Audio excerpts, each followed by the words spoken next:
C'est une très belle personnalité. C'est un meneur d'hommes. Il a un vrai charisme physique, une espèce d'aura. Physiquement, c'est quelqu'un qui rayonne. Son langage, sa posture de sage, m'a vraiment impressionné. Pour moi, c'est un seigneur, ce type. Il m'a confirmé être un grand bonhomme. Un grand monsieur, comme je dis aux gens, c'est un grand monsieur. Il connaît tout le monde. Attendez, lui, il a des rendez-vous avec le président de la République s'il veut. Hein. C'est quelqu'un qui, par sa trajectoire, a démontré qu'on peut réussir, quelles que soient ses origines, par la force du travail, de l'ambition de l'excellence et du mérite.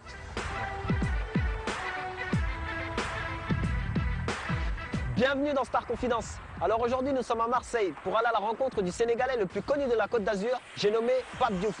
Il a accepté de nous recevoir ici, chez lui, pour nous parler de son parcours qu'il a mené de journaliste sportif à candidat aux élections municipales en passant par la présidence de l'Olympique de Marseille. Un moment exclusif dans Star Confidence.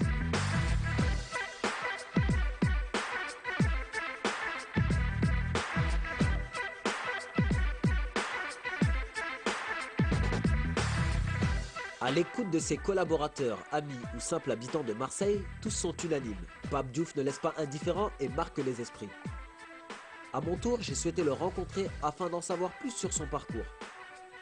C'est dans son salon, auprès de sa fille Maguette, qu'il accepte de revenir sur son arrivée en France à 18 ans. Quelle année vous êtes arrivé en France? Dans les années 70, au début des années 70. C'était une autre France. C'est-à-dire?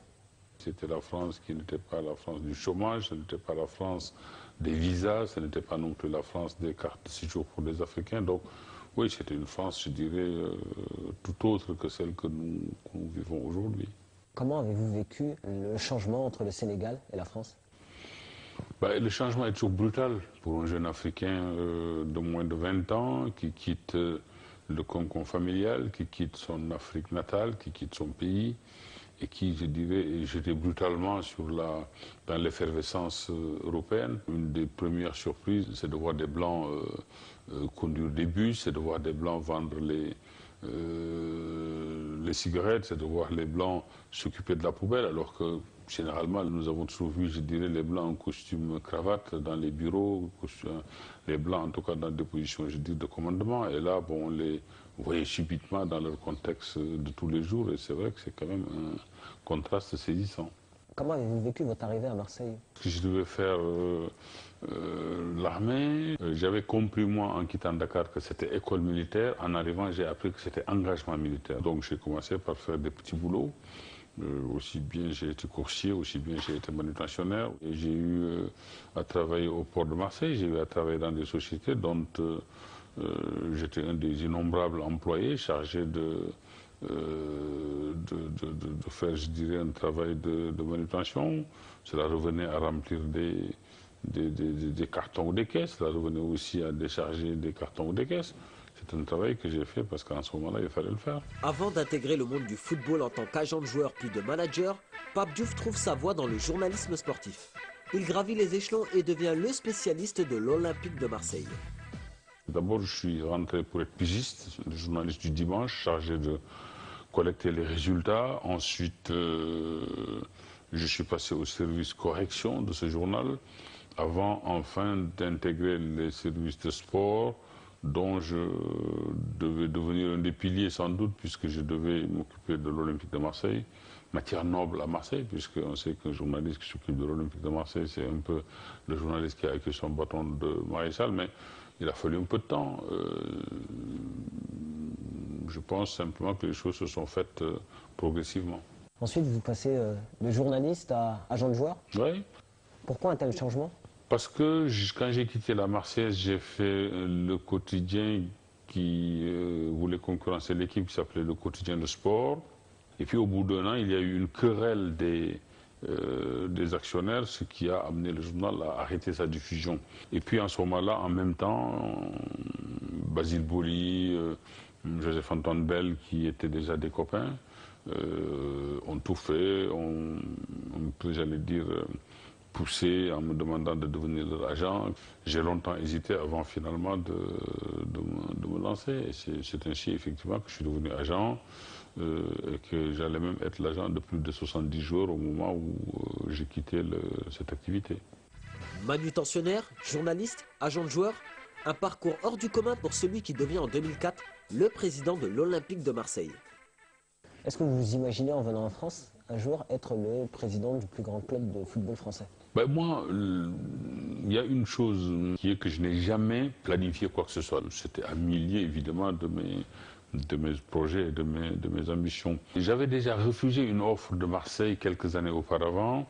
J'ai fini par accepter cette nouvelle offensive, non pas qui me proposait le poste de président, mais de manager général. Et quand je suis arrivé au club, 3 mois après, une des crises qui périodiquement secouait le club avait cogné, s'était déclenchée et il n'y avait plus beaucoup de dirigeants, pour ne pas dire il n'y avait quasiment plus de dirigeants qui étaient devenus visibles, sauf moi. C'est ainsi que je suis devenu le président du directoire lors de la première année, avant d'être le président tout court dans la deuxième année.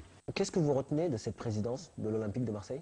Les 5 années que j'ai passées là, à la tête de ce club, là où d'autres, la durée de vie d'un président est généralement de 2 ans, 2 ans et demi, ont été 5 années, je dirais, très passionnantes, qu'on ne voit pas passer.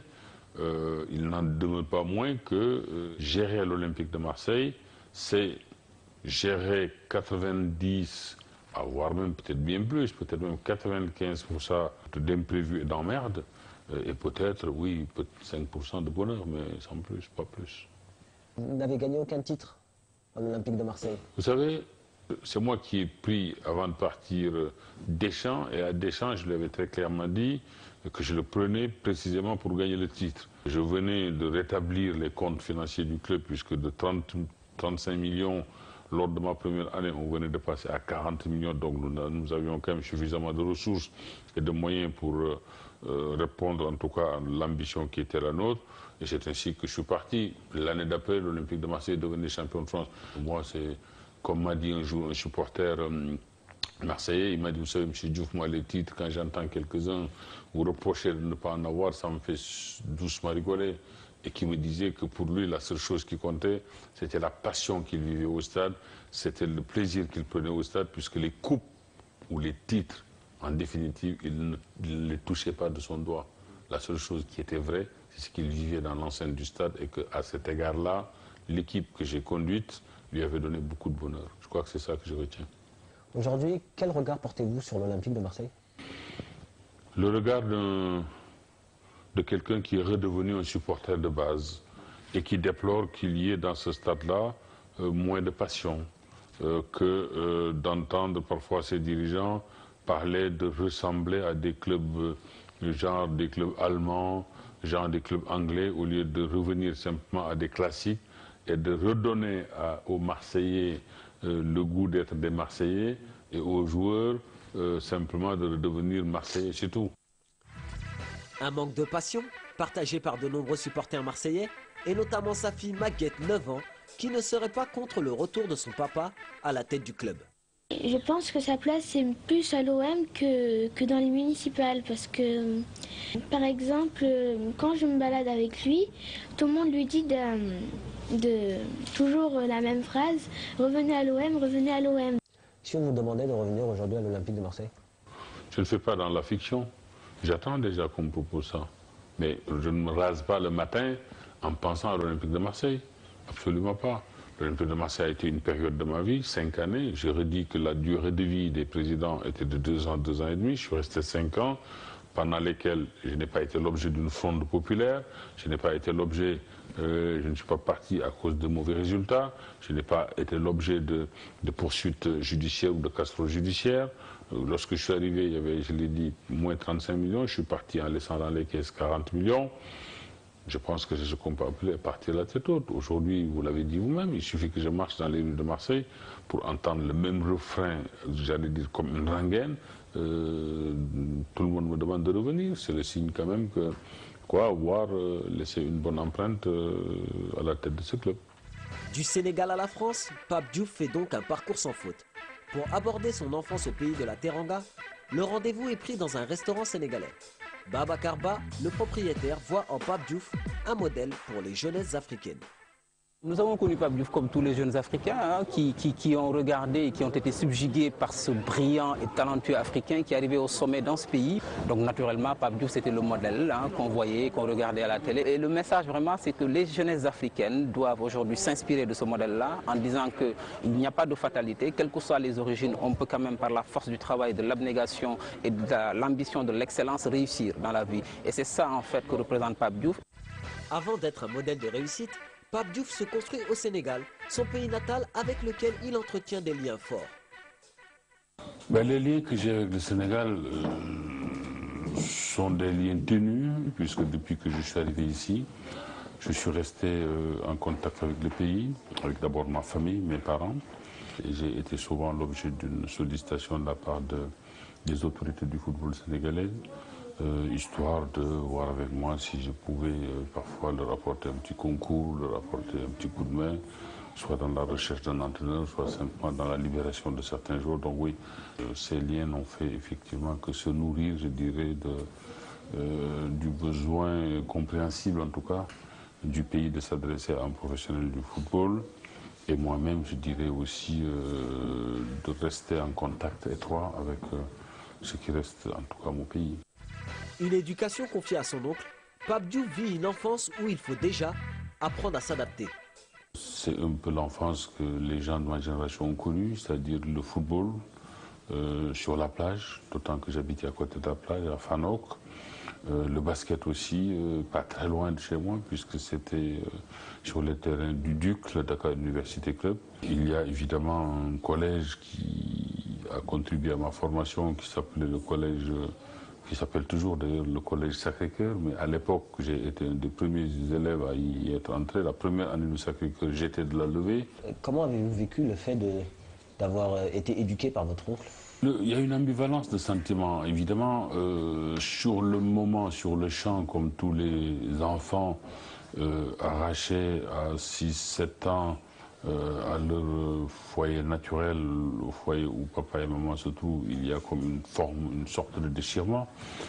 Je crois que c'était plutôt une expérience globalement positive, puisque à côté de cet oncle qui n'est évidemment plus de ce monde, mais qui nous a inculqué certaines valeurs, j'ai appris aussi, je dirais, à m'adapter, puisqu'à Richard Toll, déjà les conditions d'une vie confortable n'était pas forcément réunie au niveau matériel, même si, oui, sur le plan peut-être sur le plan moral ou sur le plan spirituel, je n'avais pas beaucoup à me plaindre.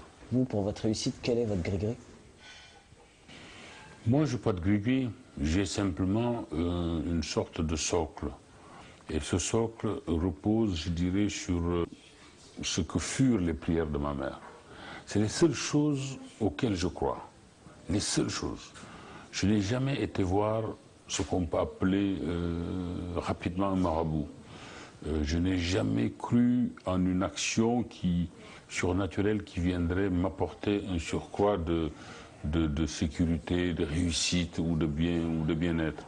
La seule chose à laquelle j'ai cru et à laquelle je ne cesserai jamais de croire, c'est un peu ce que j'appelle les prières de ma mère. Voilà. Elle n'est plus de ce monde, mais je pense que nul ni personne ne peut un jour me persuader qu'il y a mieux que ça.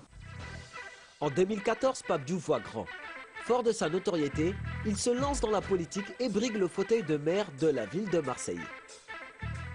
J'ai lu sous la plume d'une journaliste que j'étais le Obama de Marseille. Je vais vous dire, je ne suis pas Obama. Je suis Pape Diouf.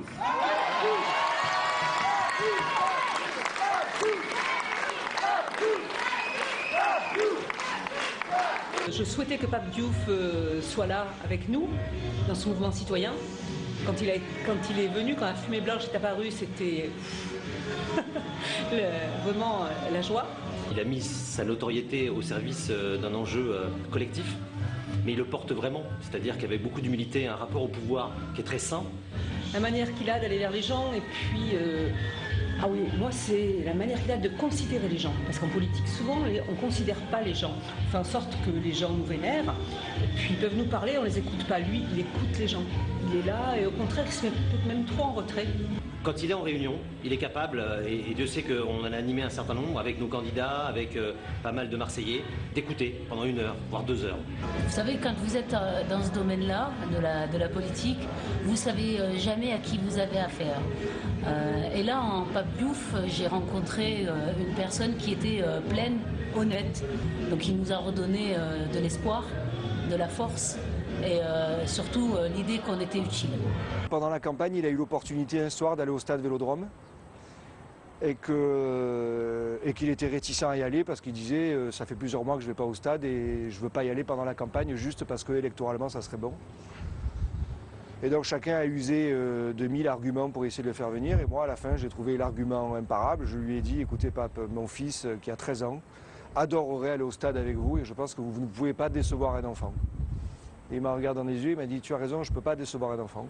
Mais en même temps, si j'ai dit que d'un point de vue des convictions, je n'irai pas au stade parce que je veux garder ma ligne de conduite, je n'irai pas au stade, mais tu m'excuseras auprès de ton fils. C'est des détails, mais c'est des détails qui traduisent le bonhomme et surtout l'homme de conviction qu'il est.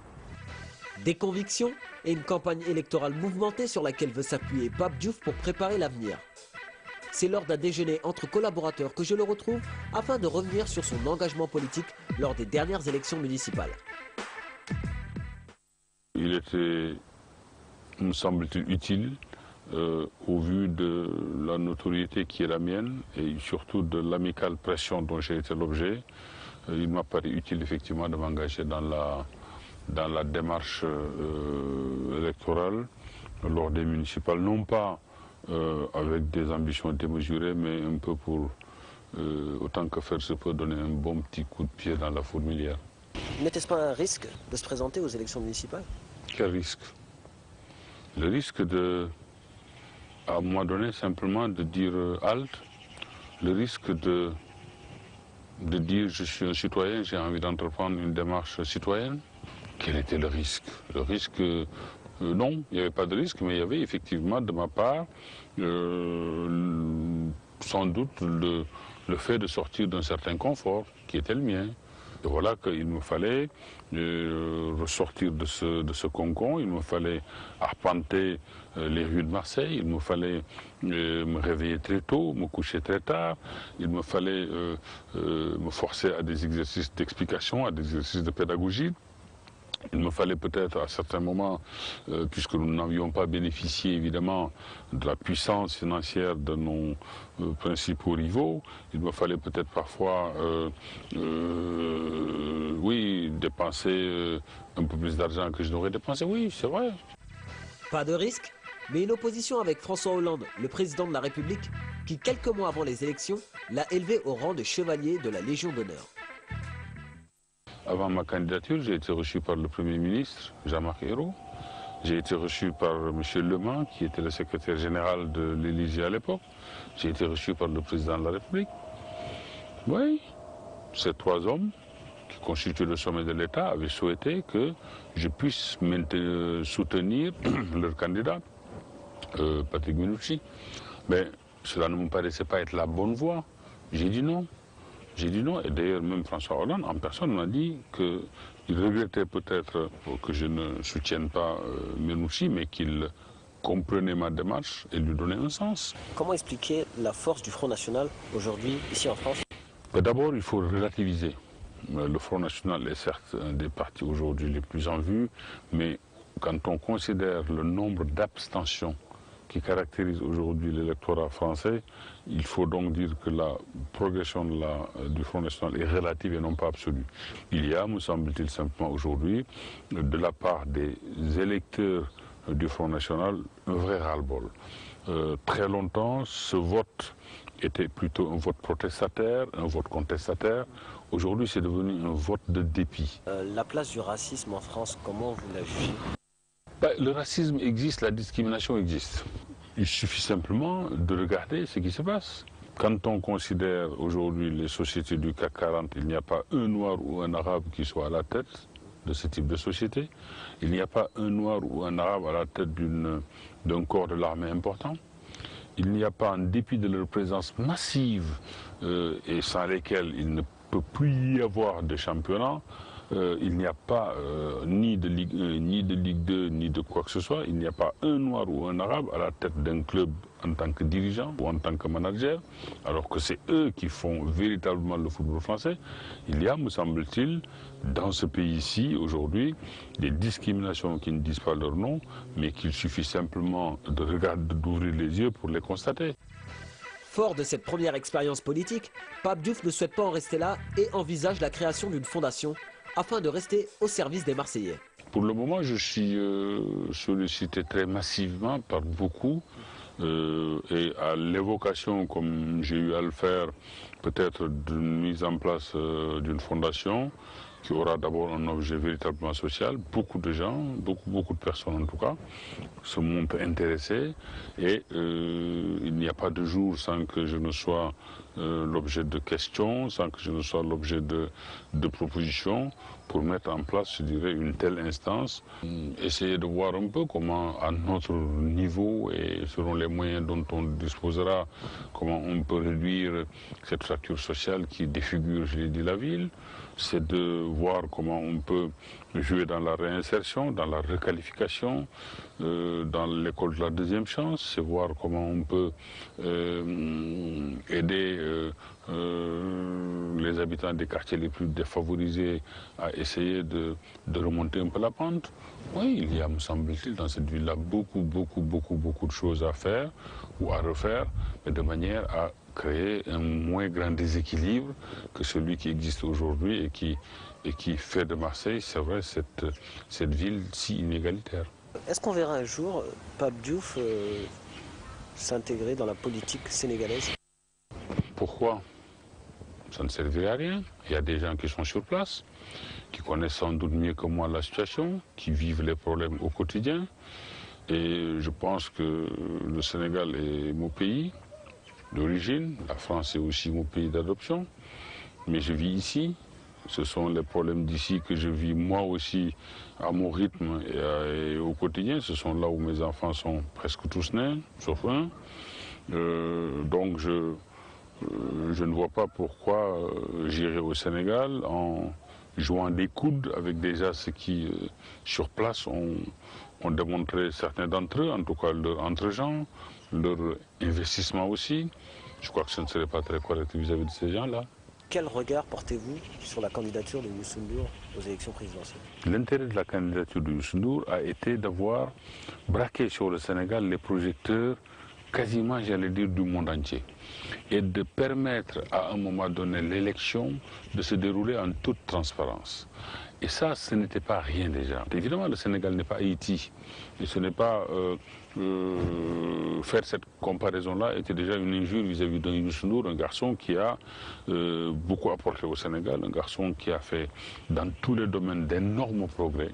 Hein, que ce soit dans l'expression, que ce soit, je dirais, dans la connaissance des problèmes, que ce soit dans la prise de conscience. Je crois que Youssou a continué, même par cette candidature-là, à apporter quelque chose à son pays. Et ça, personne ne lui enlèvera.